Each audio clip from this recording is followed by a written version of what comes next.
Я врач, который лечит и защищает растения от вредителей, болезней и сорняков, а точнее специалист по защите растений.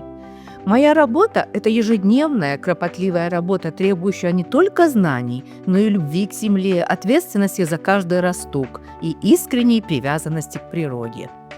Моя важнейшая задача – предсказать возможные вспышки вредных патогенов, предотвратить их и также найти баланс между эффективностью и экологической безопасностью. Меня зовут Галина Ташиева.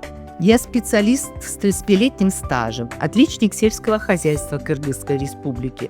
Уже 5 лет усердно работаю в компании Байдайкам и ежедневно помогаю десяткам фермерам, а в разгар сезона получаю сотни звонков. Готова помочь и вам в получении качественного и богатого урожая. Слова благодарности от фермеров – это самая большая для меня награда.